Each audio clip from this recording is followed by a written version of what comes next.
bell. Now let's go.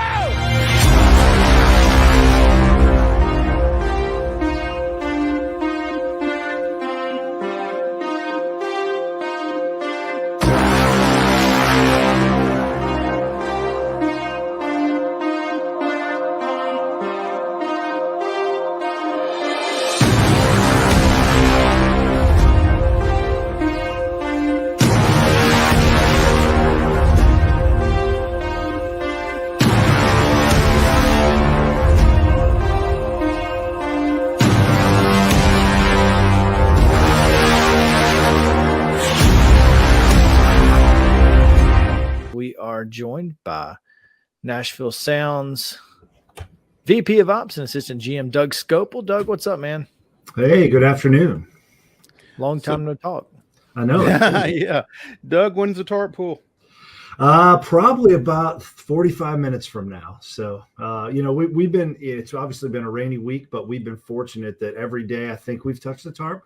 But by game time, it's been beautiful evenings, and we expect that again tonight. So people get freaked out this time of year when they see weather and rain in the afternoon, but never count us out. Our field drain's awesome, and our grounds crew's excellent. So we play almost every game. Have you graduated from tarp pool? Nope. Our magic age for that is 50, and I'm happy to say I'm on the correct side of that. Well, the side that still has to pull tarp. I'm not. Yeah, I know. Yeah. So no, I am still an active tarp puller, and actually, I'm a tarp pull captain. I don't know if that gets me any awards or any free burgers anywhere, but it's other duties as assigned. Tarp pull captain. Yeah, that and 50 cents will get you a senior cup of coffee at Hardee's is what my granddad would tell you. There you go. Yeah. That's interesting. I saw everybody pulling the tarp, Mo, that Sunday when that Sunday game that was pushed back an hour, I guess 2 weeks ago. That was and saw Jeff down there right in the middle. I thought, yep. There you go. And one of my favorite tarp pulls, and I'm gonna bring Mo up here because he's on the call, is we had I don't even remember what the circumstance was, but there was literally like 4 of us or 5 of us one day on I can't remember if it was in the middle of the day or in the morning or whatever, but no, it was night. It was post game. Okay, post game, but we had to throw it on real quick or something. And Maurice was covering the team, and all of a sudden I'm pushing the tarp, and there he is to my right. So credit to you for jump. So you have tarp pull experience, and we thank you for your efforts. Well, efforts was the key probably too. I'm not sure how much help I was, but no more folks than y'all had. I thought, well, might as well. Yeah, I can't hurt anything. Yeah, that was at Greer Stadium where we didn't quite have the staff that we do now. And but Chris, to your point, yeah, I mean it's all hands on deck. We do everything we can to get these games in, and it's important to us for player safety and also for the fan experience. So Doug, let me ask you this: with the weather having been what it is, and I don't know what the forecast is for later on, but what impact is that on Chris's favorite aspect of Friday night games, the fireworks? Well, again, knock on wood here. We should be clear. Like they're telling us the rain should be over by about 3 or 3:30 today, and barring a small pop-up, the next round isn't coming in until overnight or tomorrow. So this time of year, and I'm not, I feel like my joking nickname in the office is Doppler Doug because I deal with the weather more than anybody. When we get these humid air things, like the atmosphere will kind of dry out at some point when you get so much rain, and then it has to recharge. So, fortunately for us with our business having night games, that kind of ends mid-afternoon, and it gives us, like I said, that window to get those games in. So fear not if you're coming tonight. Fireworks will happen. The game, can't guarantee anything, but should happen tonight. Doppler Doug. Yep. Well, I mean, as long as you've been at it, though, man, I mean, you do kind of have some meteorological experience, I guess. I mean, at least, I'm not good at looking at like the weather, data and telling you 3 days from now, like what's going to happen and what the wind speed's going to be and all that stuff. But when I can look at a radar and see stuff that's in the Tennessee area, myself and Thomas Trotter, our groundskeeper, have gotten pretty darn good at kind of knowing our weather patterns and reading it and figuring out how many miles away stuff is, what the times are. And, some of our coaches, especially the visiting teams, are kind of shocked. They're like, well, how do you know? And we're like, well, we pull out the radar, and it's just, we've been doing it so long. We have it down to pretty close to a science.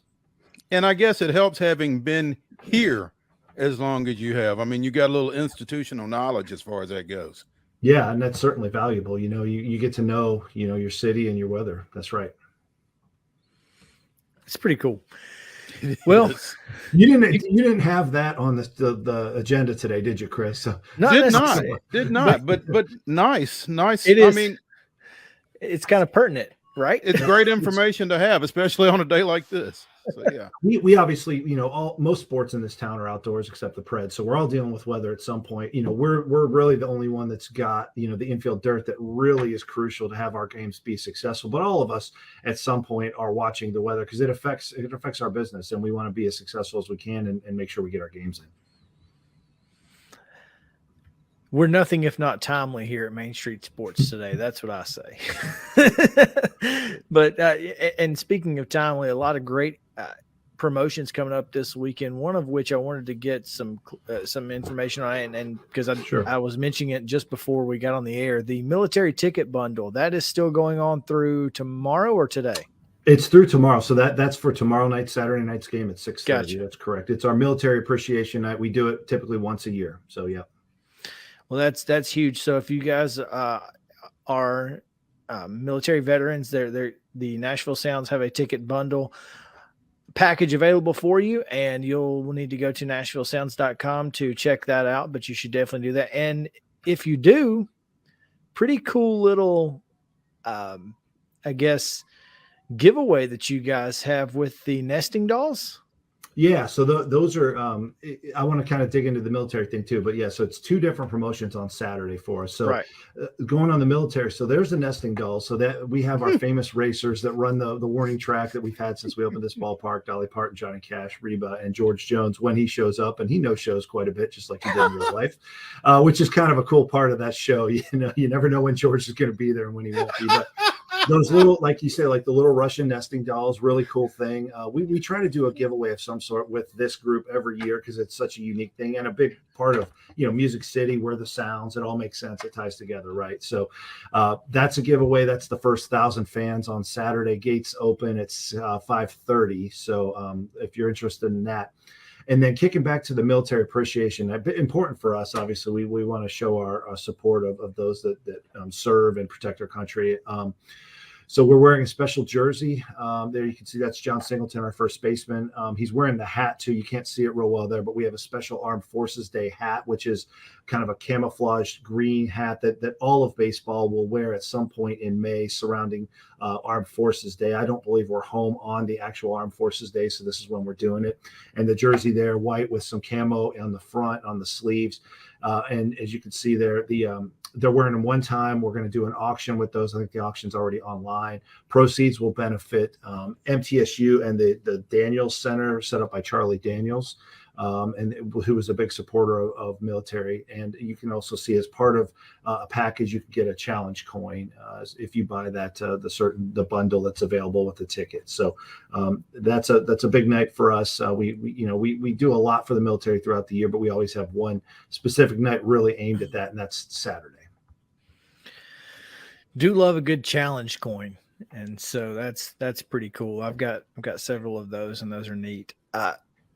Doug, I gotta ask, how did we come up with those 4 country music singers?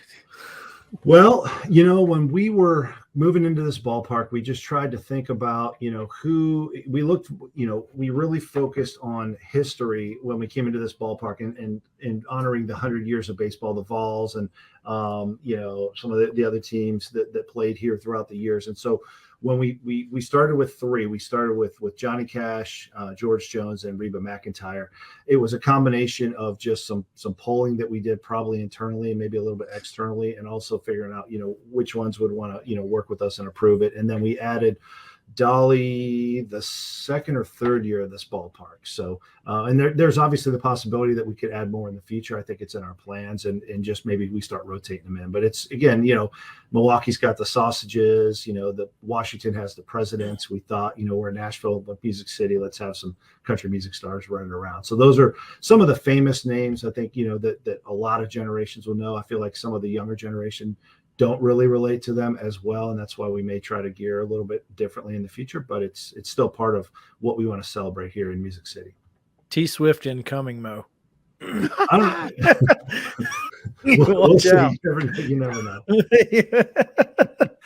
Doug Scopel, VP of Operations and budding meteorologist joining us here on the Real Property Solutions Hotline on Main Street Sports Today. I just every time I'm on here, I get new titles for you guys. We love it. Fill up a whole screen, just stack them all in there. It's great. Oh, kind of Stephen Colbert or James Corden style. Yeah. When you're here 23 years, that happens.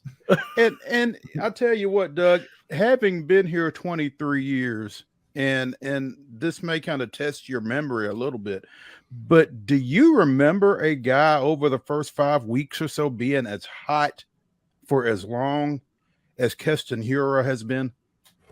The only one, and still being here. So that's the thing.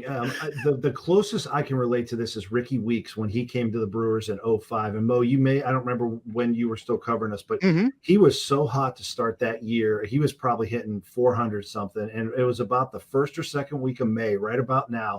He got called up and we never saw him again after that. He was obviously a rising star and had a great big league career. But yeah, it's amazing to see what Keston does, because that's a guy that he's had success at the big league level, obviously a first-round pick, went on some hard times in the big leagues. He's always done really, really well at AAA. Like we've had him, this is the third different year that we've had him. And no matter if he's here for 4 days or like a month like we've had him now, he absolutely rakes. Great clubhouse guy, super attitude. He's one of those guys he just needs to figure out what is the one thing that's not letting him succeed at the next level, because he's got, as you guys see by the results, he's got all the tools. Like, what does he have left to prove at AAA, right? Other than get that next opportunity with the Brewers or with whoever else it might be, because you're right, Chris, he is he's just got it clicked in right now. Doug, I have one question. And you can answer this however you want, if you want to answer it. But the question comes from @GoStripers. Okay. Because they asked for folks' opinion last night on the in-field of play bullpens. Okay. Why does Nashville have in-field of play bullpens? But you're talking about bullpens on the field, right? Yes. Instead of, behind the fence or whatever. What went into that decision? Well, at this ballpark, first of all, it was acceptable and is currently acceptable to have those. Sure.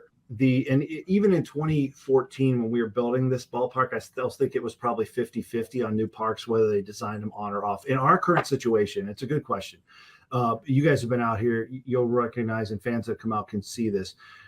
For a variety of reasons, our field was sunk about 17 feet below street level to minimize impact for flood relief things, a variety of reasons, architectural design.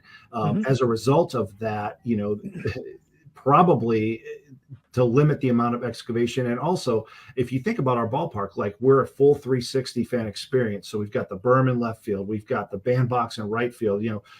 When we built this place, you're thinking about the fan, obviously the player part of it, but the fan experience goes into it, a big portion of that. And for us to execute all the fun stuff that we have and people love about our ballpark, to put a bullpen out there somewhere, you lose a lot of that real estate. So all those factors kind of tied in is why it was designed that way. And as we sit here today, it is permissible by Major League Baseball to have bullpens on the field. So we're playing within the rules.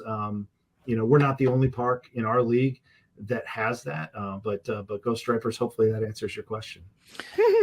Well, and I don't think I just think it's it's a little bit more unique nowadays. And when they said when that question came up, I thought it was interesting because you just don't see it a whole lot, but there are good reasons to have them, and particularly, to me, the first thing I thought of was space. I mean. And limited space does make a difference, folks. Yeah.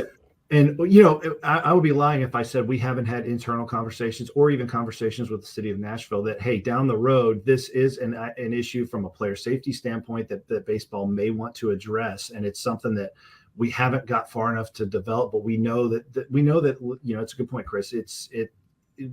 Will they always be on the field? Probably not. But the when and how are things we don't know yet, and we'll have to get to. But for now, we are how we are, and our ballpark runs really well with our current setup. Doug, continuing on the trend of questions that you may not want to answer. Sure. What was the first base umpire doing the other night? That's I don't know if you guys have a video clip or if you've shown it or whatever, but it went national. I mean, John Boy, who picks up stuff about umpires all the time, they ran something with it, I think, last night. So we had a play in, I don't know, whatever inning it was in, early in our game, where the Gwinnett player hit a ball to our third baseman. I mean, right down the line. Our third baseman makes a great stretch play, picks it up, fires over to first. Would have been a bang play at first. But the ball didn't hit our first baseman because the first base umpire literally was standing right in the way and got hit right in the thigh or wherever it was. In the moment, we're thinking, what is going on? In the aftermath, the explanation that we got, which makes sense, but sort of, is that he thought on the play the ball had gotten past the third baseman. Now here, I guess we're going to watch it here, but and there was a runner on base. I think it was on second. So when there are runners on base, the umpires at times have to rotate to cover different things. When he thought the ball got past the third baseman, it's in his training to rotate to home plate to go, potentially watch a play there. Why he took the route he did, so that's the reasoning by his movement. But why he was in that spot, I don't know. It's something, we just talked about. I've been in baseball a long time. You see umpires get hit by batted balls on occasion just because it's, bad luck. But to have somebody in the way of a throw from an infielder to first base, I have never seen that. And by rule, the way that works is regardless of if that guy would have been out by 5 feet or a mile, it's a dead ball. The runner gets first base, and it's a hard luck for the pitcher. And I think our pitcher ended up giving up a run, which is that's a hard luck run to get on your tally. But the good news for us is we came back and won that game, so it didn't matter in the end. But yeah, really weird situation. Very weird, and that should be unearned. That run should be unearned. I am petitioning tomorrow. Yeah, well, there are. If you read the fine print of the rule book, which that gets really legal. It's fun to read if you like baseball, but there are a lot of weird plays that you think will never happen and how they're scored. And that's probably one of 10 or 12 where you'd think, how can it be ruled that way? But somebody along the lines in the history of baseball wrote it, and you enforce it because that's the way a guy in 1930 thought it should be called. Doug, you may or may not know, but Chris and I do a little youth league umpiring from time to time and that kind of thing. I was working last night in the game. I'm part of a 2-man crew typically. And when I was in the field, I was continually thinking, how did he get himself there? I mean, and I guess in a 3-man, like you said, the explanation kind of makes sense. But even if you're rotating down to the plate, I don't know why you would necessarily be rotating in the field of play. But yeah, I guess that makes a little bit more sense. Yeah, it's interesting. And I didn't look at the video enough, and maybe it's not shown to see where his starting point was. Where he started. My guess is he probably, like a lot of times on a 4-man, you're going to be in the foul territory piece. There, he might have been in fair territory, but because there was a runner on second to start the play, I'm not an umpire expert. He probably was behind the first baseman just to have view of multiple things, and so that was probably his path. Yeah, makes sense. It makes a little bit more sense when you think about it that way, and him thinking that the ball got through and potentially there's going to be a play at the plate, and the more you know. Yeah, because the other thing, you would think the general fan will think, well, he's probably in foul territory. He'll just run down there. But if his position, because of where he needed to start, was there, that way you're going to take a direct line because, if that ball got to the left field corner, that runner from second for sure is coming home, and you got to be down there if there's a throw on play, and he had to get there, So just a really, really weird play. No doubt. Doug Scopel again on the Real Property Solutions Hotline. Doug, again, thanks for taking some time with us today. Friday, Saturday, Sunday, and of course Sunday is family fun day. Yep. So make sure to get out to the ballpark and come see our the fine folks on Mother's Day from Main Street Sports.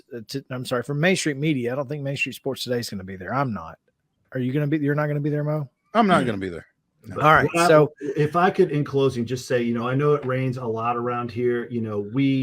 I want to emphasize again, like it could be raining anywhere, but like we try to play almost all of our games. Even tonight, people might look outside their house right now and it might be raining, but we played last night. It was a beautiful night. I expect tonight to be a beautiful night. We hope that through the weekend. So don't let rain at noon discourage your plans from coming to you outlined a lot of fun stuff we're doing. We don't want people to miss out on that just because they think it might rain. The way these weather patterns are, we get more in than we don't get in. Yeah. As I used to tell my kids, don't rain the game out yourself. That's right. Yeah. Crash Davis ain't walking through that door. Nope. Get on down to First Horizon. Doug, we appreciate it, man, as always. Thanks. Yeah, thank you guys. Always a love joining you. Have a good rest of your day. Have a good weekend.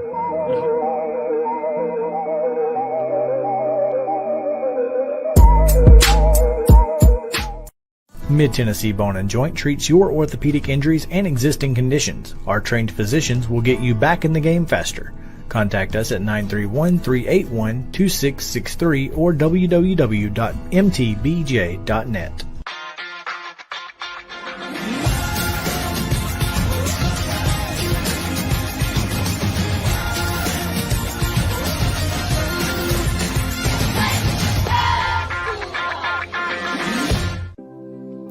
Custom Stone Handlers supplies over 600 distributors and suppliers with quality stone products. Along with River Stone, we produce and distribute over 100 building, landscape, and other bulk products. Our goal is to provide quality products, service, and partnerships to ensure our customers' success. We firmly believe that the measure of any person or company is how they treat other people and customers. Give them a call at 931-490-4990 or visit CustomStonehandlers.com.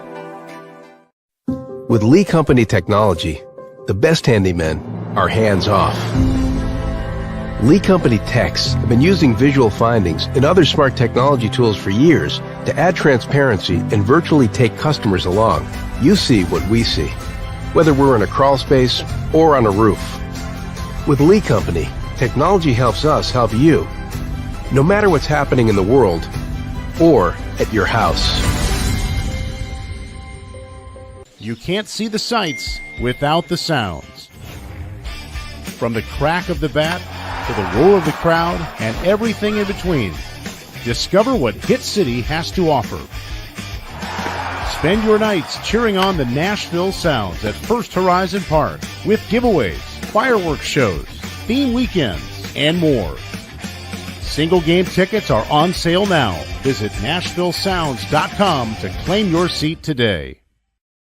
Attention Tennessee homeowners, we want to buy your house. Hi, we are Real Property Solutions, a local real estate investing group. We pay cash for all types of property, so you walk away with more money in your pocket because we eliminate any fees, closing costs, and commissions. Now the best part, we can buy your house as is, meaning you don't have to do a thing to your property. You get to take what you want, leave what you don't, and don't even worry about cleaning. We close on your timeline, whether that's 7 days or 70 days. Interested in selling? Just give us a call and we'll come out to your property and quote you a cash offer within 24 hours. Please call 615-527-8750. That's 615-527-8750. Mid-Tennessee Bone and Joint has been the official sports medicine provider for Murray County Schools for more than 40 years. We specialize in orthopedic service, and our Ortho Quick Walk-In Clinic lets you bypass the ER. Visit us online at www.mtbj.net. We are joined by the guy who knows everything there is to know about college athletics. That's Matt Brown. Matt, what's going on, man? Hey, fellas, I wish I knew everything there was to know. My job would be so much easier. My business would be in a different place if I knew everything. I'm just very self-aware with what it is I know and what I don't know. Well, that's a key, man. But suffice it to say, you know more than we do. So, Yes. Let's start here. We've not had you on since the NCAA tournament, I don't think.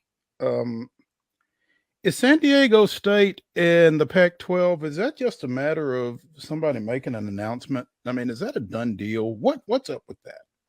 I don't think it's a done deal. It's as close to a done deal as you can have that San Diego State is going to be playing elsewhere outside of the Mountain West Conference, probably after this season.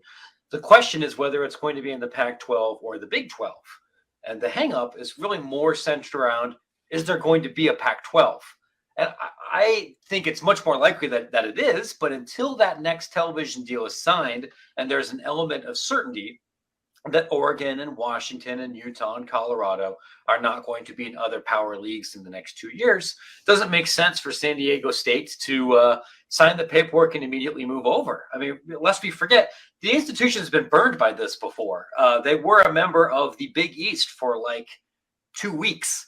Back in the day when it looked like Boise State and it looked like a bunch of other schools were going to jump into that league, then things changed and they ended up having to pay some expensive exit fees for a league they were never a part of. So it makes sense for everybody to be patient, wait until there's some sense of certainty for what the world's going to look like in 2026, and then San Diego State can make their best decision how to move forward. Well, let's dive into the Pac-12 media rights deal then, because I think that's what the Pac-12 is kind of contingent on, right? Is whether or not they're able to sign a media rights deal. Yeah, and this has been a really frustrating story, I think, for me to write about. And I think it's been a frustrating story for a lot of fans because, one, it's been going on for a long time. The will they, won't they, we're very close to signing a deal, then this deadline misses, and we've been doing this now for 6+ months. But there's also a lot of, I don't want to say not just misinformation, but information that contradicts each other that comes out from both reputable national outlets, industry press, and then just a gajillion YouTube channels and individual, Facebook pages and Twitter accounts and everything that makes it hard to track. And part of that is because there are 3 parties to this deal that are trying to negotiate in public. You have the Pac-12 institutions that may leak one thing to reporters. You have the network executives and the tech companies, and that's ESPN, that's Amazon, that's Apple. It may end up being other companies. Like I have been repeatedly told that Fox is still a part of this process, not as the lead football rights level, but for a small basketball package. They're still talking with the Pac-12. You have those people that are leaking things, and then you have the Big 12, which stands to benefit from instability or this deal not happening because they're trying to recruit some of these Pac-12 schools to join. So I think it's incumbent on everybody, whether you are another reporter or a fan or somebody that works in these departments, to think very hard about who's talking to this outlet that's writing anything right now. How do they stand to benefit, and how likely is it that they are actually going to have direct firsthand information? Because this is the other thing that's a little challenging about covering media deals and this part of the college sports business. Very few people in the building actually know what's going on. Like football, I'll tell you, football coaches, football assistant coaches, they're not in these meetings. They're not being, what ESPN and Amazon's going to do. Deion Sanders does not know the answer to that question. The people that do know are sometimes athletic directors, but mostly university presidents. And those aren't the kinds of people that college sports reporters always have at their beck and call on their cell phones.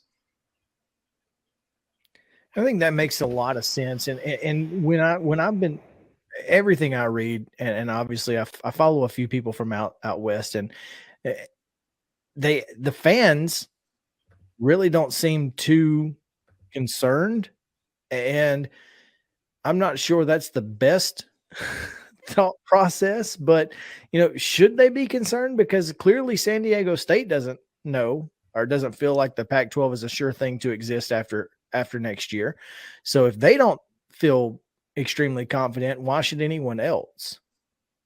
You'll have to forgive me there. I think I missed the first part of that question because we got the slow Wi-Fi today. The iffy whiffy.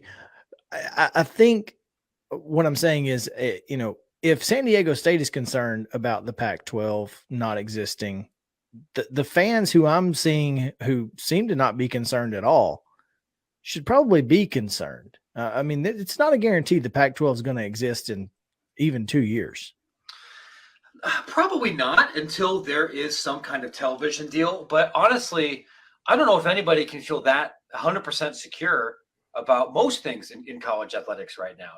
I can understand emotionally if you were a fan of a Big 12 institution and you wanted to really go out on the internet and take a victory lap right now because your conference has been left for dead twice in the past 20 years. Mm-hmm. And a lot of people were writing columns saying that you were about to go to the gentrified American Athletic Conference. And now that you have a little bit more stability, you want to go dunk on Stanford. I get it. If you're a Kansas State fan, I completely understand. Would I say that those individuals are rooting for teams that have deep long-term security past 2026? No, because we might be moving to an explicitly professionalized model. And if you don't have a $75 million television deal, if you don't have infrastructure and resources like a Big Ten or an SEC program does, if your institution may feel differently about college athletics, we don't know what the future is going to be. So my advice, I think, to anybody, whether you're a fan of a Pac-12, a Big 12, a Conference USA, a WAC ASUN, whatever, I think you have to embrace a certain level of instability and uncertainty. Because whether it's your conference membership, whether it's where you're going to watch your games on television, or what this entire ecosystem of the sport's going to look like, as of right now, we don't know. And anybody that's trying to tell you that they know for a fact what it is trying to sell you a subscription to something. Well, and that kind of leads into another topic that we wanted to talk about, and that is the future of D1 sports, FBS football specifically, and the impact that Colorado and Coach Prime are going to have on that already. Because with what we've seen in the transfer portal and you know, all of those kids coming out, what the scholarships mean. You wrote a great piece about this. So I want to kind of get your take and share with our audience kind of what you learned about what the impact is going to be after this Colorado deal this season. Well, let's talk a little bit about what's happening at Colorado right now. The last 2 years, when in the transfer portal era, it has been pretty common for many schools to try and remake their roster on some level in the offseason. We saw this most prominently with USC and Texas, I think, last year, where you were looking at bringing in 15, 17, 19 transfers, and some players on the roster being euphemistically processed, which is a polite way of saying that they got cut, even though they're not supposed to get cut. But we're looking at less than 24 people. And coaches like Lincoln Riley, like Steve Sarkisian, and also at Nebraska and Miami and Texas State and several other places. We're looking to the portal to remake parts of the roster, to bring in new supporting members to support the existing talent you already have. What's happening at Colorado is something very different, where they're literally trying to remake almost the entire roster. We're looking at 60-plus people being different from last year's team. Now, granted, last year's team sucked, right? It was the worst team in the Power Five. It was one of the worst teams in the entire country last year. But this is still unprecedented. And there's two reasons why this is very risky and could be transformational moving forward. One of those is on the field. There simply aren't enough good players in the transfer portal right now. The best players in the portal hit that portal last year. They hit it right after the football season. It was during the winter window. The kind of people that are hitting the transfer portal now or did over the last couple of weeks were generally guys that got cut somewhere else or had a reason for being in the market. And for the exceptions, everybody was trying to get them. If you were a 6'7", 290-pound offensive lineman, every Power 5 program in the country is offering you. And we saw this with a couple of linemen from Mountain West schools. So that means that you got to get your NIL money up if you want to get some of those players, because the competition is very fierce. That's not where Colorado is right now. They have a very flashy coach. They don't have the NIL infrastructure and the guaranteed bags that you're seeing in some places in the ACC and SEC and elsewhere. So this roster next year for Colorado is going to have major depth problems. Now, the NFL doesn't need 85 guys. If nobody gets hurt, if Colorado nailed every single one of these assessments, it might work. But it's also a team that, hey, if a couple linemen go down, if Deion's kid, a quarterback, misses some time, there's nobody behind them. We are looking at, Big Sky caliber guys and below, farther down that depth chart. So that's very risky. The other thing is that if this works, and again, risky, Colorado also has an extremely difficult schedule. But if it works, there's no reason why any other coach isn't going to try to do the exact same thing, particularly if they are a new coach that's immediately hired. They're probably not going to be able to do it as well as Deion Sanders, because Deion, God bless the guy, is one of a kind. Nobody else is the brand of Deion Sanders, has the force of personality as Deion Sanders, has the connections throughout college athletics as Deion Sanders. Somebody else is going to try it, and it's not going to work because you're not Coach Prime. Even if you were an NFL legend, right? Like Eddie George is not Deion Sanders, even though he was hired to do some of those similar things. So then you have depth issues, and then I think you have a player rights issue, because these guys were supposed to be on 4-year scholarships at Colorado, and they were cut. And their college careers and their academic studies were interrupted. Some of them will be able to still have productive athletic careers. Some of them won't. Some of them will graduate in 4 years. Some of them won't too. And these are the kind of things that become talking points for lawmakers, for federal judges, for labor leaders, and the kinds of people whose input are really going to shape the future of college athletics right now. So this might help Colorado in the short term. It might blow up in their faces in the short term. It'll be fun to watch, which is not something we typically say about Colorado football. I'm actually going to go out of my way to watch some of their games. But even if it works in the short term, it could be very, very problematic and detrimental to that team in the long term if it forces some big structural changes in Division I football. Matt Brown joining us on the Real Property Solutions hotline here on Main Street Sports Today, presented by Mid-Tennessee Bone and Joint. Matt, following up on the Colorado situation, for lack of a better phrase, freshman signees or a freshman recruiting class or a recruiting class is capped at, 25 scholarships in a year? Is that right? Well, there's some exceptions to that, but that's the baseline. But there is a cap. Yeah, there is the cap. Yes. Do you see a situation? Do we need to look at a situation where we cap the number of transfers you can bring in? Well, I wouldn't be surprised if that does get revisited. Part of the reason the hard cap is more flexible this year is because several coaches said, listen, we might lose more players in the transfer portal than we can legally sign if it's capped at 25. Your roster attrition could be higher than that. And then if you enter a season at like 73 scholarships or 72 scholarships, you might have a situation like Kansas had under Charlie Weiss or David Beatty, where it took them like 8 years to get back to 85 scholarships. You have to play half a decade as an FCS school because you can't get your numbers back up in time. So they wanted to give some flexibility. And it was honestly a lot of MAC schools, a lot of Sunbelt schools that were pushing for this, even though they were knowing that Power 5 schools were going to oversign a little bit. Revisiting that, I'm sure, will be an object of discussion among coaches and administrators this offseason. Another thing you have to consider, though, is that if a school is accepting a transfer, I believe it's somebody who came in for the second time, but if you're accepting a bunch of transfers, they are on the books as a counter. So if you bring in a transfer and that guy is processed or leaves early or goes somewhere else, the school is still accountable for that person's graduation rate. They're still accountable for that spending internally. So there is a penalty for just taking 45 transfers and 30 of them not graduating.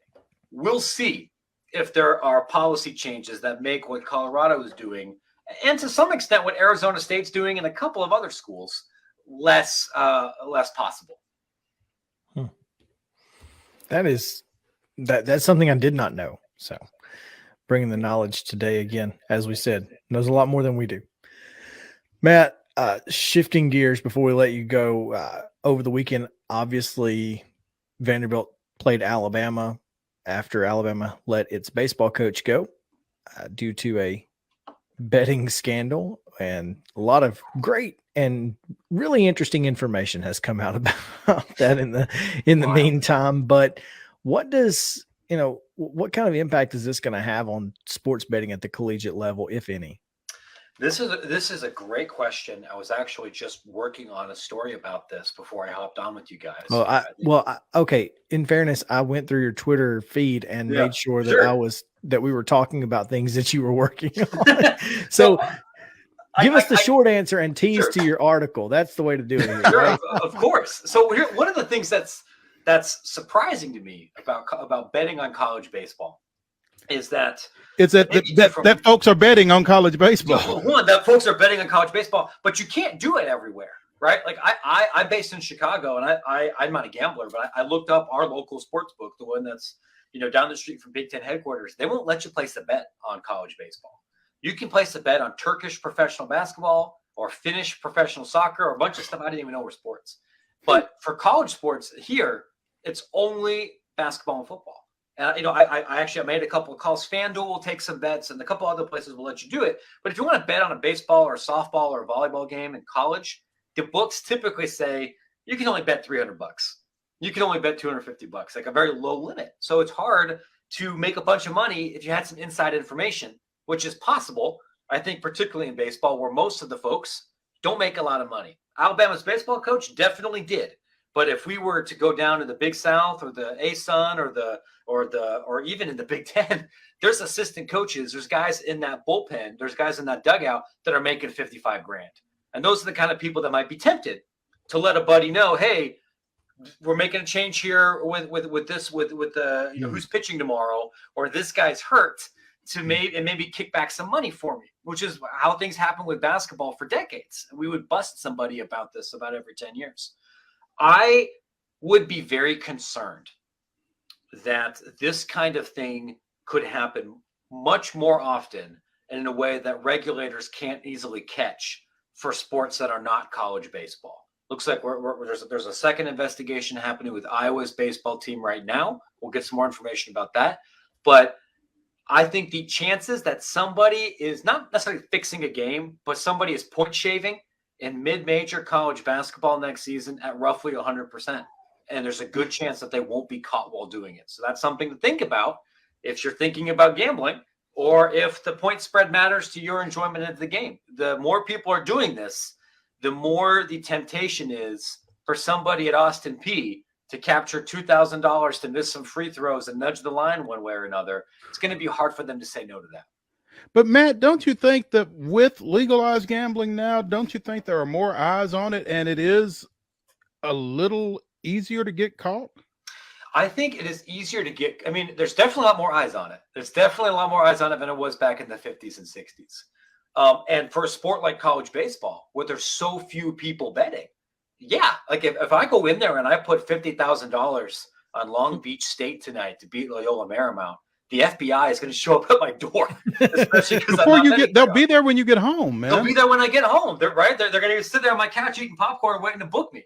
But if I was putting $50 here, $100 there on college basketball games over the course of the year, and I happen to, befriend some people at Chicago State or at DePaul or at Loyola or some places in my area, and spread out my bets across a number of different books, even with more eyes on it, it would be hard to catch. And that's why we were only catching people about once a decade, even when some of those books the action was happening in the United States. I'm not saying it's good that we have more people looking. It's good that we have robust gaming integrity, outlets. But even then they'll say, we're not going to catch everything. And when players aren't making any money directly from schools, and remember, even in this NIL era, a lot of these mid-major guys aren't making anything, man. They're getting some cheap basketballs and some Mountain Dew. If somebody comes around there and offers $5,000, $1,000, $2,000, not big money, it's going to be hard for everybody to say no. It's going to be hard for everybody to say no. You're going to have to ask a few people probably. Yeah. But at some point you're going to get a yes. Some people will say no, but if you keep asking, yeah, I think you could pull it off. Matt Brown, Extra Points. You can obviously follow him at Matt Brown EP. And Matt, what can we expect this week for those who are not signed up on the newsletter? Sure. We're working on a couple of different stories, right? We're working on an update here about sports gambling. I am speaking to the new athletic director at John Carroll, a Division III school in Cleveland, who was just on LSU's football staff, just left that job to go take an AD gig at his alma mater. And we want to find out why you would leave SEC football to take on a Division III school in Ohio. We have an update coming about the Pac-12 media rights deal and hopefully some new NIL stories, which you can find at extrapointsmb.com. Matt, as always, great stuff. We appreciate you. Of course.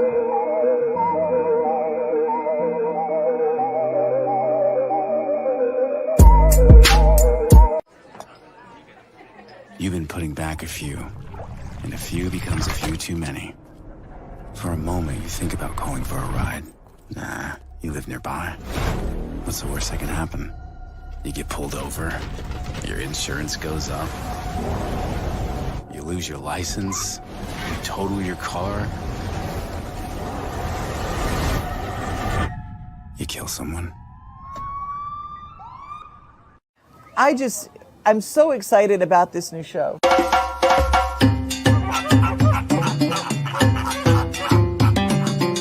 Dino Trek is back again this year. It's bigger than we've ever had it before.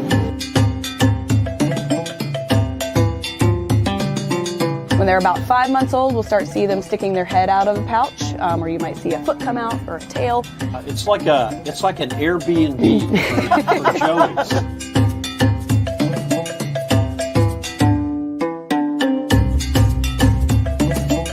Now, you're not going to see all three of them together because cats in general don't get along unless it's time to get along, if you know what I'm saying. Yeah.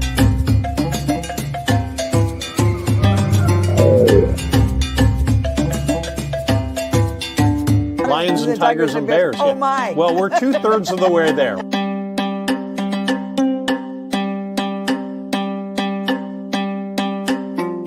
It's animals, nature, and fun. That's what we're all about. But during that time, we hope that you also learn something, that you're inspired to want to learn something.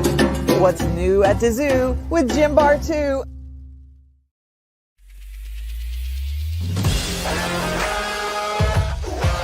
Hockey in Music City just hits different. It's one big honky-tonk party. It's the sea of gold in the crowd, the goals, the saves, the celebrations.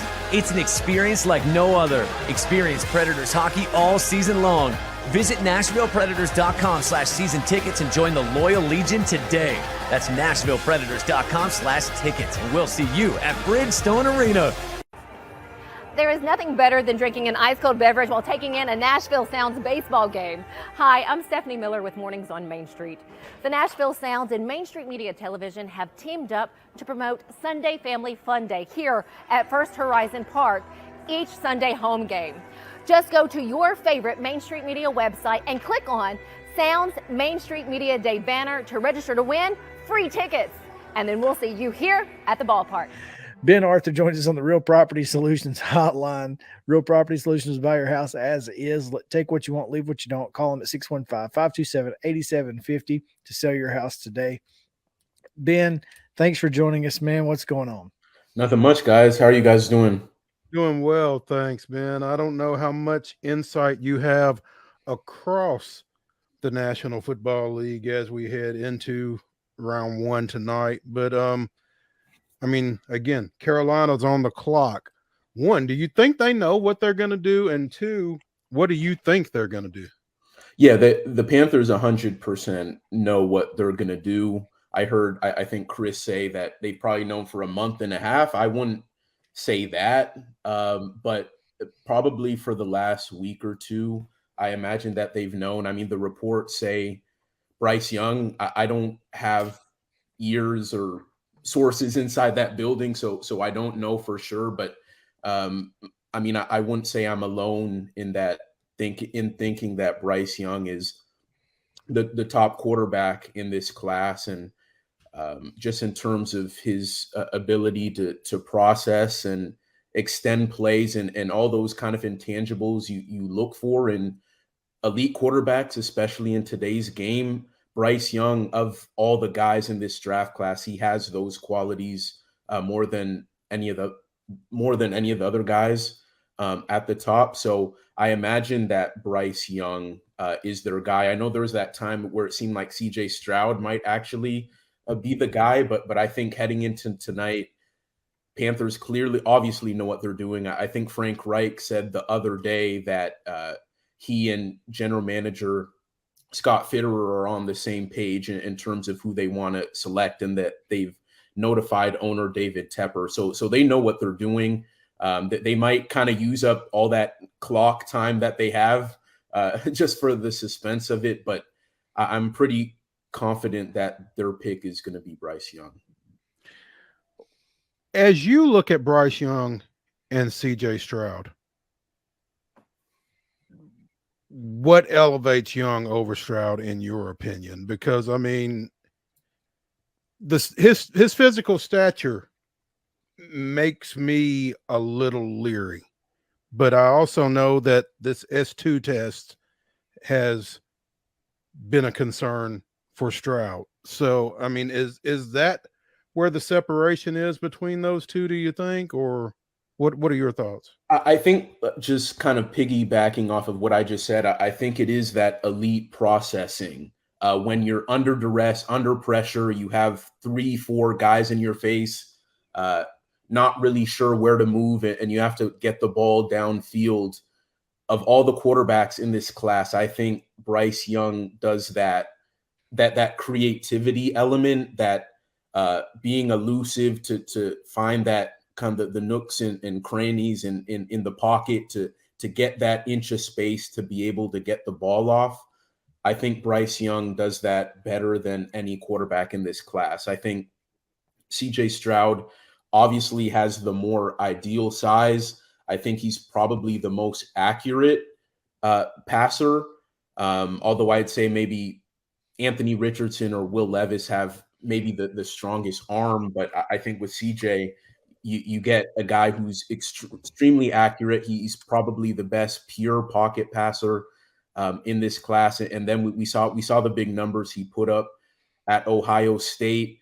And I know a lot of people have made a big deal out of S2, and I think we've seen that's in terms of cognitive ability. I think that's been a test that over I think the last 7 years that folks have used that, it's been a good indicator. Brock Purdy reportedly did really well on that test coming out of the draft last year. But I think it's important to remember, like a test, I don't know exactly the format, this S2 test.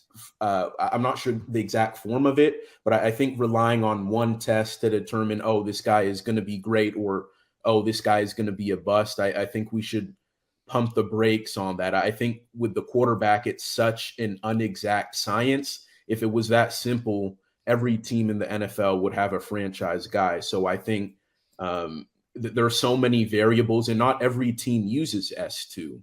So I think we have to keep that in mind. But in terms of Bryce and CJ, like I said, I think in terms of being an elite processor, I think Bryce has that advantage. But in terms of being a pure pocket passer and the best accurate, maybe rhythm passer, I would kind of give that edge to CJ Stroud.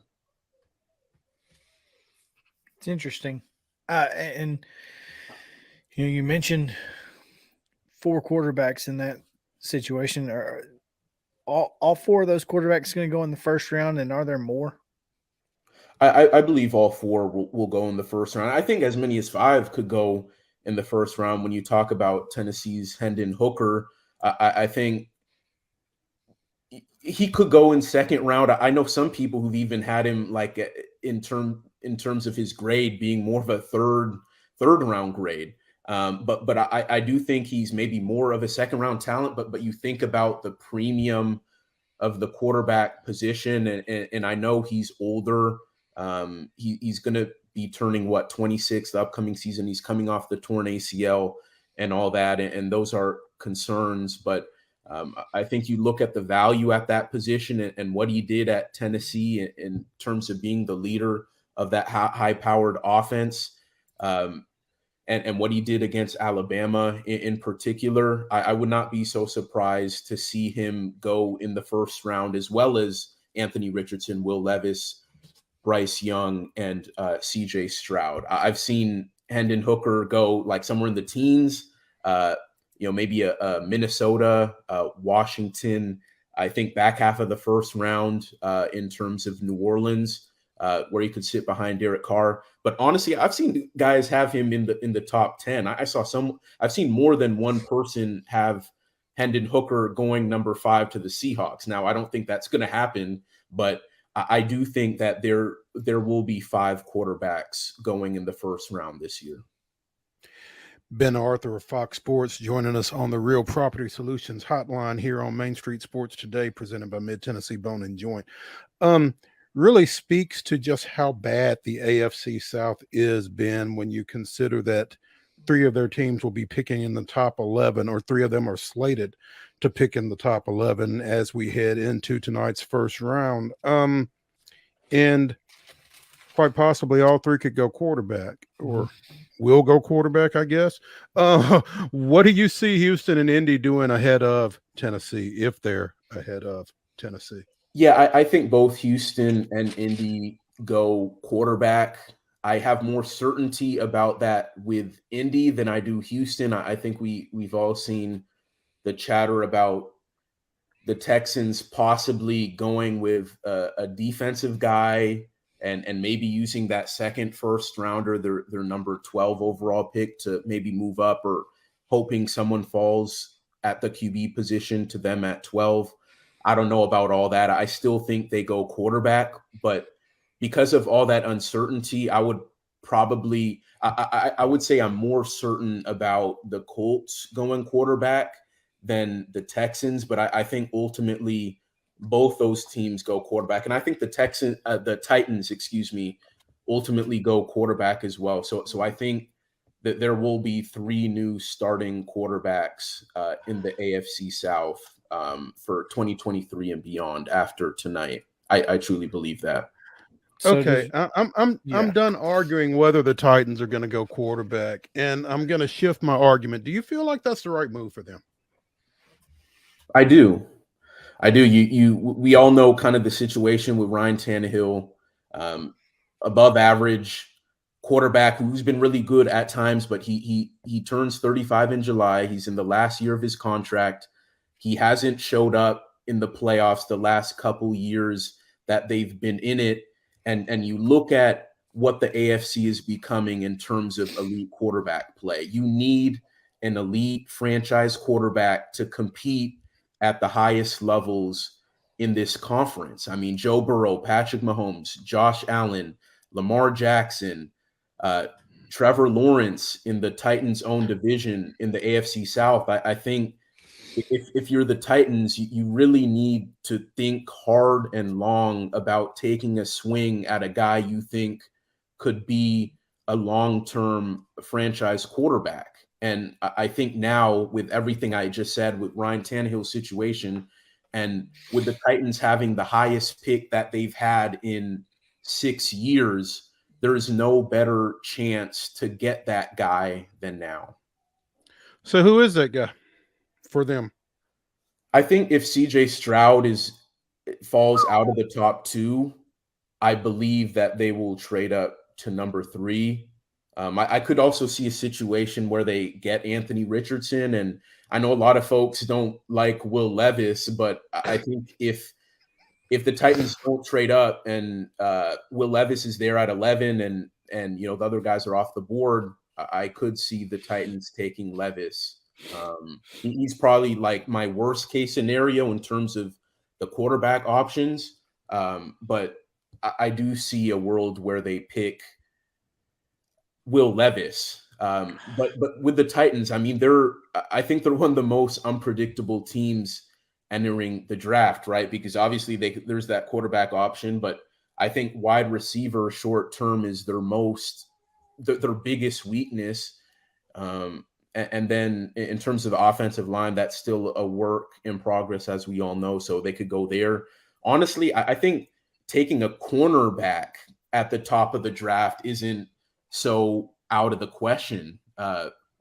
We know franchises think 2-3 years in advance, and you look at Christian Fulton entering a contract year, and he's had health issues. Caleb Farley hasn't been able to stay on the field. Elijah Molden hasn't been able to stay on the field. Roger McCreary had an up and down rookie season. I wouldn't be so surprised if they take a cornerback as well. So quarterback, cornerback, O-line, wide receiver, it could honestly be any of those four for the Titans, I believe. But they only trade up for a quarterback, right? They only trade up for a quarterback. I believe that, yeah. And does Ryan Tannehill have to be a part of that trade? What do you do with him? I think you try to trade him. If you like let's say they get CJ Stroud. I think they do try to trade him. Would it work? I don't know, but I think you do have to try, right? And I think we have to remember at Rand Carthon's press conference, he mentioned like with that 11th pick at the top of the draft, they're looking for blue players, a guy that they want to play immediately. And so I think if that guy is a quarterback, I think you need to roll the dice with that quarterback as soon as possible to see what you have in him and not take a redshirt year. You want to maximize that rookie contract with what you hope is your quarterback of the future. So I do think if they get a CJ Stroud or an Anthony Richardson or what have you, I think they try to roll with that guy as the week 1 starter and you try to trade Tannehill, does it work? I'm not sure. But there are quarterback needy teams. And like I said at the jump, like even though Ryan Tannehill isn't an elite quarterback, he is still a good quarterback and has been very good at times. And we know what he did in 2019 when the Titans first got him in that trade with the Dolphins. So in the right system, he can be very good. And there are teams that do need a veteran quarterback. So yeah, like in Atlanta, where they would be instant contenders. Exactly. And we know Arthur Smith got the best out of, we saw the best version of Ryan Tannehill with Arthur Smith. So, I don't think we should rule out the Titans trading Ryan Tannehill if they do get the quarterback they like. Ben. Meanwhile, Malik Willis is just like, what are we? Yeah, what exactly. About me? I feel really bad about Malik Willis. I'm going to get to that in just a second. But from Young and Stroud to Richardson and Levis, isn't there a drop-off there? Yeah, I do think there is a drop. I think with Young and Stroud, that's probably 1A and 1B respectively. Mm-hmm. And then with Richardson, it's 3. And then Levis it's 4. I do think that's the hierarchy. Now, let me ask you this at the risk of it. I'm sorry I interrupted you, but I want to get this in. Why is Levis ahead of Hooker other than age? Well, I think with Levis, he's run a pro style offense. I think he has that NFL ready frame. He has maybe the strongest arm in the draft. You look at, you place a premium on what he did in 2021 in Kentucky, at Kentucky, when he did have the talent around him, when he had Wan'Dale Robinson and an offensive line that could protect him. You look at his toughness. You look at his proficiency on third down. There are a lot of appealing qualities about Will Levis that I think that brings him like a tier, in my eyes, a tier above Hendon Hooker, who I still think is a very good quarterback prospect and is going to be better than I think a lot of people think in the NFL. But I do still think Will Levis, for those reasons, is a better prospect. And he's I think he's about 23. And I think, a couple years does make a difference as well, kind of in terms of projecting upside and whatnot. So I do take Will Levis over Hendon Hooker for those reasons.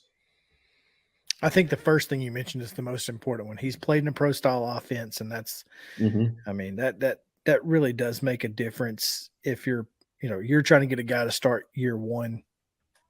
Just having the simple know-how and terminology of a pro guy who he, obviously played under in 2021. It's a big deal. Outside of the Titans' first pick, at what point do they go get a wide receiver if they don't take JSN at 11? Yeah, I think if they don't take a wide receiver with that first pick, it should be the second pick. I mean, you got to address it in your first 2 picks. At worst case scenario, in your top 3 picks. But I think if they do go quarterback or O-line with the top pick, it has to be receiver. I mean, you need adequate receivers that could pose a threat to opposing defenses. We know what Treylon Burks could potentially be, and right now the hope is that he'll be that wide receiver 1, but he needs help, man. I mean, Robert Woods is obviously gone. Is Cedric Tillman that guy? He could be. I also like Jalen Hyatt. There are a lot of wide receivers I like. Honestly, I think Zay Flowers is my favorite receiver in this class from Boston College. He's so twitchy and shifty. he's the kind of playmaker I think that can, I mean, he's a versatile guy. I mean, even though he's only 5'9", 5'10", you could play him inside or out. He can run the full route tree. He's so great at creating separation. He's awesome in yards after the catch situations. He has the speed. He's added bulk since the college season ended. I think he's the perfect kind of dynamic playmaker that you could pair alongside Treylon Burks and also Chig Okonkwo at the tight end position. It feels like, Ben, that this is a receiver deep draft. Yeah. I'll agree with that. I would say that. And actually, Rand Carthon said that as well during his pre-draft press conference on Monday. I think really you could get, there's value all over the draft, from guys projected to go in the first round to day 3. I think there's some quality guys. I don't think the Titans should wait to day 3 to take a guy because of their situation, but I do think there is quality up and down, and I wouldn't be surprised to see them take 2 receivers, maybe one in that first 2 picks with one of their top 2 picks, and then maybe one in the middle rounds or like 5th, 6th range. I could certainly use it. I'd give anything to see Charlie Jones, even though he's not the kind of guy or the kind of receiver that the Titans really need. That dude catches everything. He's not afraid of anybody. And if you go back and watch any Purdue football from last year, that dude was all over the place. I love me some Charlie Jones out of Purdue. So, whatever. But, Ben, we don't have a whole lot of time left, and it is getting close to time for us to go to work, I guess. But give us some overall thoughts about how you thought this offseason went and what you feel like the AFC South is going to look like at the end of the night. Will it be better or will it be worse? Yeah, I do think the AFC South will be better in 2023. I think at the macro level, particularly, after this draft, we're going to say that the AFC South has the potential to be like a powerhouse division maybe in 3-4 years, assuming those 3 teams we've talked about, Houston, Indy, Tennessee, get the quarterbacks that they want, get quarterbacks of the future. And then we know Trevor Lawrence is in Jacksonville. I think the future of the division could look very bright. I think with Jacksonville, we haven't really seen them make a whole lot of moves. They've lost a couple guys, but their whole mantra has been continuity and build through the draft. And they obviously have Calvin Ridley entering the picture. So I think they're going to be better. They're still the head honcho in this division in my mind. And then I think with everything Houston, Indy, and Tennessee have done, it seems, or at least more so with Houston and Indy, I think it's very clear that they're going to get a quarterback. And then I think Tennessee could get a quarterback as well. And I think in 2025, 2026, we could potentially be saying, wow, the AFC South is a juggernaut. And that's maybe a hot take, but I think if they do really hit on the quarterbacks, this division has has some of the most potential in terms of any division outlook across the league. So Ben Arthur on the Real Property Solutions Hotline. Ben, thanks for taking time with us today, man. We appreciate it. No problem, guys. Thanks for having me. Follow him at Ben Y. Arthur on Twitter. Mid-Tennessee Bone and Joint treats your orthopedic injuries and existing conditions. Our trained physicians will get you back in the game faster. Contact us at 931-381-2663 or www.mtbj.net. With Lee Company Technology, the best handymen are hands-off. Lee Company techs have been using visual findings and other smart technology tools for years to add transparency and virtually take customers along. You see what we see, whether we're in a crawl space or on a roof. With Lee Company, technology helps us help you, no matter what's happening in the world or at your house.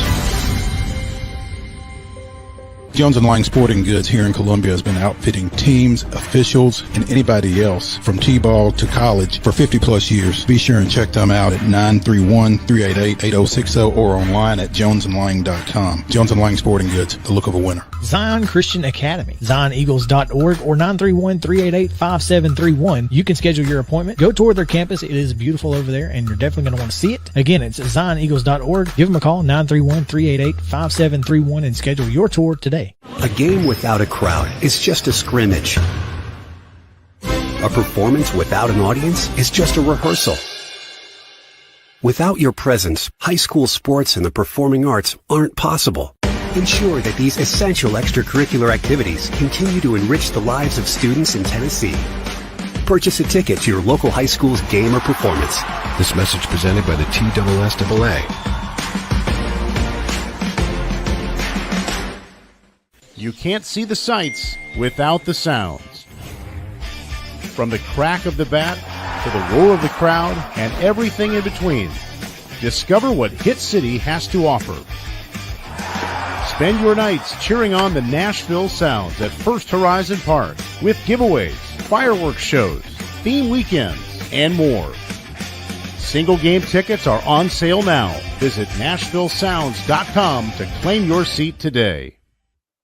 Attention Tennessee homeowners, we want to buy your house. Hi, we are Real Property Solutions, a local real estate investing group. We pay cash for all types of property, so you walk away with more money in your pocket because we eliminate any fees, closing costs, and commissions. Now the best part, we can buy your house as is, meaning you don't have to do a thing to your property. You get to take what you want, leave what you don't, and don't even worry about cleaning. We close on your timeline, whether that's 7 days or 70 days. Interested in selling? Just give us a call and we'll come out to your property and quote you a cash offer within 24 hours. Please call 615-527-8750. That's 615-527-8750.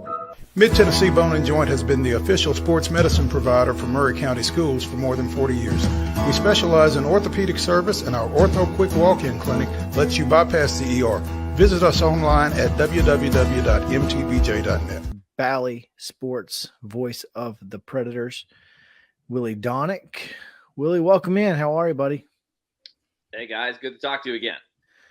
Hey, you see his hat, Mo? Hang on just a second. I can't see its hat. How ironic.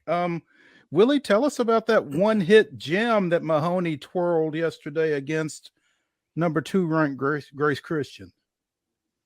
Yeah, it was a good win for his team. USA Grace Christian is an excellent program, as you guys know. You follow this well down in the Leapers Fork. They're in the Division 1A, you play a 2-game series, which I think is a really smart way to go about it. So you get to see different pitching staffs. You can't just have your ace and, randomness to it. So you play a home and home. So we were played in Leapers Fork on Monday, and then last night at USN, they said my son Mahoney pitched a really good game last night. And so he was pretty pumped up. His team was as well.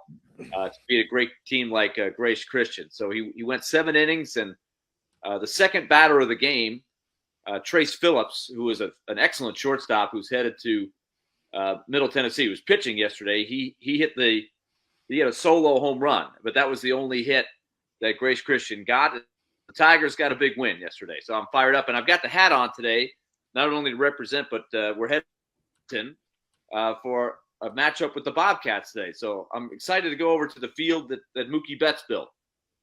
The field that Mookie Betts built, that should be a lot of fun. Getting back a little bit closer to your wheelhouse, I guess you're really used to being a little bit busier right now than you are this time around in terms of the Preds being in postseason play and not this time. What's the level of disappointment in light of how this team came down the stretch as far as that goes? Yeah, it's funny. We got home from the game last night, the baseball game, and we flipped on. We were watching baseball. We're flipping over to watch some hockey, and Mahoney says, "Dad, if you guys made the playoffs, you would have missed that game." You know, so from a personal standpoint, I don't miss as many of his contests as I do during the season. He plays basketball as well. Mo, I've seen you on the circuit covering some of his games there. So it's a double-edged sword for me. It's there's nothing like a great playoff ride for a hockey team. It's extremely exciting, the journey and the ups and downs of a playoff run. But from the personal side, that it does have a little more family time involved. But I'm getting used to it because it's been 8 years. They made it for 8 straight years to the postseason. So this is a little bit different, but I do think the way the team finished, there's a lot of hope and a lot of positive outlook despite that. The positive, yeah, the positives are there, especially when you consider that this team was probably going to end up same place it was last year after the first round. But boy, you got to be proud of how this team finished the season. Obviously not how you wanted to with the loss in Winnipeg, but just about everything else was really a step in the right direction going into the offseason. Yeah, there was some good there's some good feelings in that they were able to acquire a lot of assets, a bunch of draft picks, some prospects. They cleared off a bunch of salary cap space, which is going to be enormous going forward, especially this offseason where the salary cap isn't going to go up. So they accomplished all of that and still remain competitive. There is part of you that's sitting there going, man, if they could have just gotten in. You saw that Seattle and Winnipeg, 2 wildcard teams, both won on the road last night. And so it just shows you in the NHL playoffs, anything can happen if you just get in, even though underdogs, they're clearly underdogs teams, but you get hot at the right time, you make big plays, you get good goaltending, you can play with the top layer team. So there will always be that what if for not getting in there. But all that being said, when I walked out of the building on Friday after the last game, you knew it was the last day of school. You knew they weren't going to make it no matter what. I was really encouraged by how many of the fans just felt, and they lost the game against the Avalanche. It was a really good game. They came from behind. It meant something to the Avalanche because they were trying to win the division, and they barely did. But there was just a lot of, hey, I like this group. I like these, and I'm excited about the future. And so for a team that missed the playoffs for the first time in so long, it's about as good a feeling as you can have under those circumstances, if that makes sense. Speaking of that, what did you take away from the post-season press conference that the organization held with John Hines, David Poile, and Barry Trotz? Did you feel like that was kind of their thought was, we're getting ready to take that next step as an organization? Well, I think what Barry Trotz said that jumped out to me was, look, it's going to be a process. He too was very excited, very impressed with the way particularly the young players carried themselves in the last month and a half, 6 weeks or so of the season. In the week leading up to the trade deadline in early March all the way to the end. They went 16-10-2. In the last 28, despite all kinds of injuries on top of all the trades. So that was impressive. But he did say this. He said, we have to be realistic. We can't just think everything's great now. He said, we have elite goaltending. It starts with UC Saros. And when you have elite goaltending, it covers a lot of your shortcomings as a team. So it's just like, a great quarterback in football. He can mask some of your weaknesses. And so it can only take you so far. So the goal for Barry Trotz is to build a stronger roster top to bottom.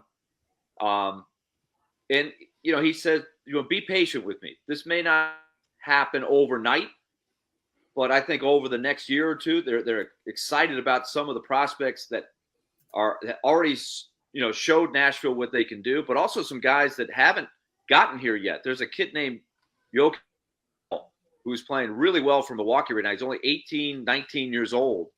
who was their first-round pick last summer. He looks really, really good.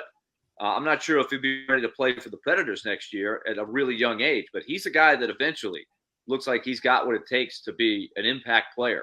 So it's going to take some time, but what you got to hope for is that layer by layer, you start building back the roster to where you don't feel like you're a big underdog when you get to the playoffs. Speaking on the Real Property Solutions hotline with the Valley voice of the Nashville Predators, Willie Donick, here on Main Street Sports Today, presented by Mid-Tennessee Bone and Joint. Willie, we kind of feel like a NASCAR team right now. We got to get all the sponsors in. But with the way the Predators played down the stretch, does it kind of give you the feeling that this is less of a rebuild, less of a tear down, and more of just a kind of retool on the fly kind of situation? I think it is definitely compared to some of the other teams that just missed the playoffs. If you look around the league, let's take the Pittsburgh Penguins. They've made the playoffs every year since 2007. They just missed. But they have mortgaged their future. They don't have a very good group of prospects coming up through the ranks. They took on, for example, the contract of Mikael Granlund, who I love as a player and as a person. He's a guy that's going to give you everything he's got, but he's getting a little long in the tooth. He's banged up. He's got 2 more years at $5 million a year against the cap.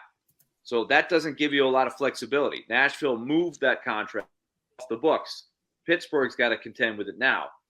Nashville has more flexibility than Pittsburgh, who, by the way, fired their general manager the day after the season was over. Same thing happened with the Calgary Flames, the team that Nashville eliminated right before they came home for their last 2 games. It kept them alive for 2 more days in the playoffs. Just a dramatic win up there that put an end basically to the Calgary season.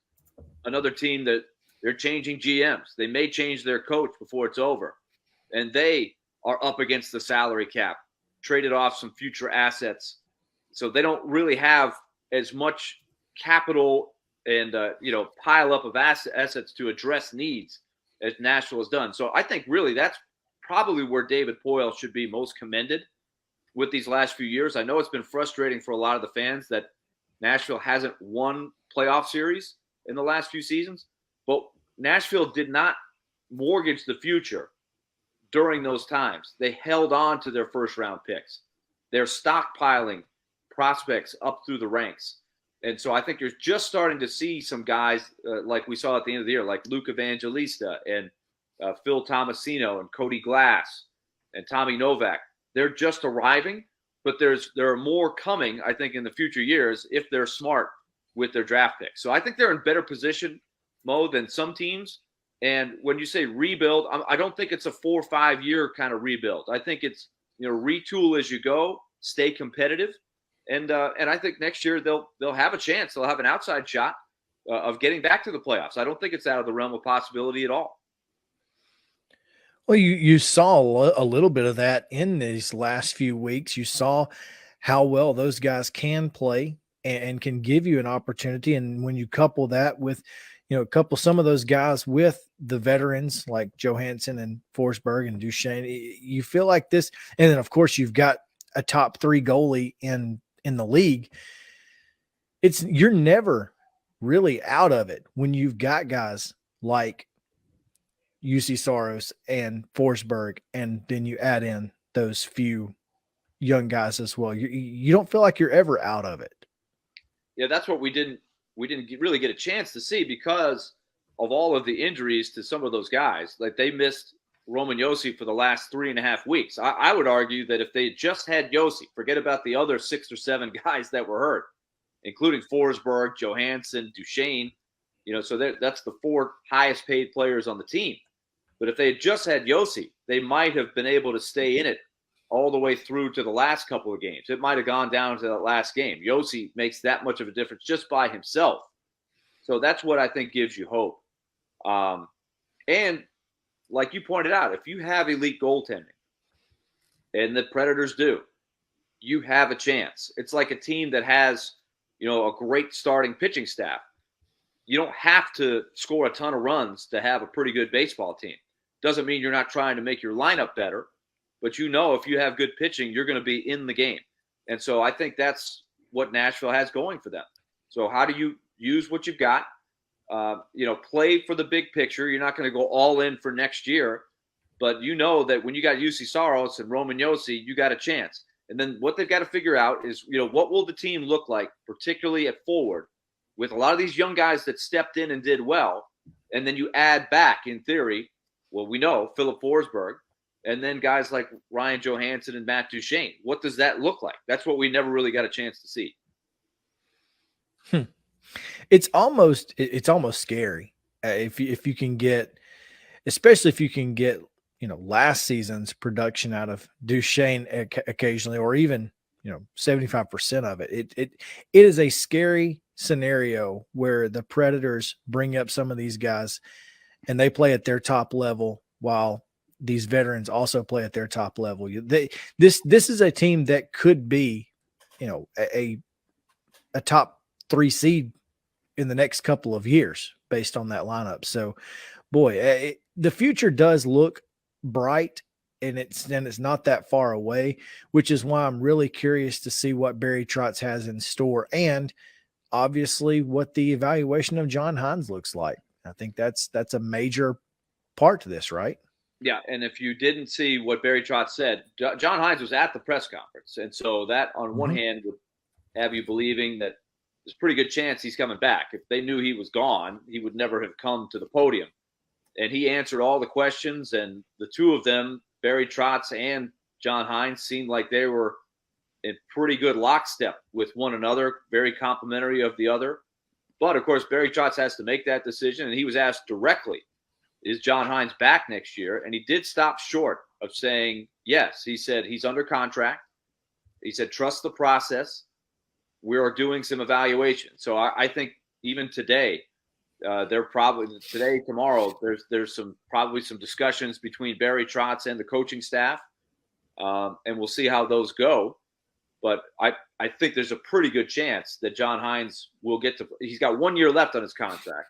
And so I don't think it's a long leash, but I think he did everything he possibly could under the circumstances with this group after the trade deadline.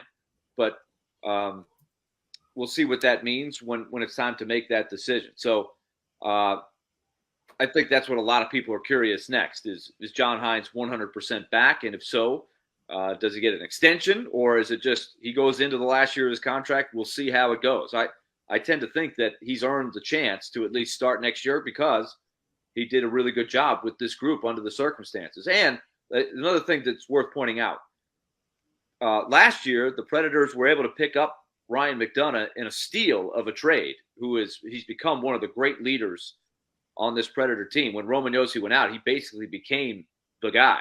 And so he'll be alongside Roman Josi. The two of them together, when they had them both out there, boy, they were a much, much different team, much better team when they had them both. When they were missing one or the other or both, very, very significant difference. But McDonough, just because Tampa was so much up against the salary cap, they had to almost give him away. They got him for basically nothing, just taking on his salary. So there may be another player or two like that could help speed up the reloading process, if you will. Should be a lot of fun to watch. And of course, we'll be keeping a close eye on the offseason moves made by the Predators, and we'll be keeping an eye on your young stud pitcher. All right. Yeah. Wish you luck. We'll see if we're going to the postseason here in a couple of weeks. So we'll see what happens. The 2 out of 3, it's another great thing that I think the TSSAA has done in conjunction with the coaches. The first round is the best 2 out of 3 to stay alive. There was some great drama last year. USN beat BGA 2 out of 3, and it was nip and tuck, 3 great games. So we'll see what happens. And also on the big league level, let's go Mets. Will the Braves ever lose again? Can you guys? They may not lose. We may just have to kick you off after that, Willie. But let me ask you this: is Mahoney a PO guy, or does he play offensively as well? He plays in the field. He plays first base, outfield. He's kind of a utility man when he's not pitching. He plays for the travel team locally here, the Knights. This summer he'll be a pitcher only. He's been a two-way guy up until this year, but I think long term his his best tool, if you will, is probably on the mound. There we go. All right. Sounds good. Well, we'll be looking out for him. And as I said, we can't go with you on that Let's Go Mets thing, but we'll figure something out. Willie Daunic, the Bally voice of the Nashville Predators, joining us here on the Real Property Solutions Hotline on Main Street Sports today.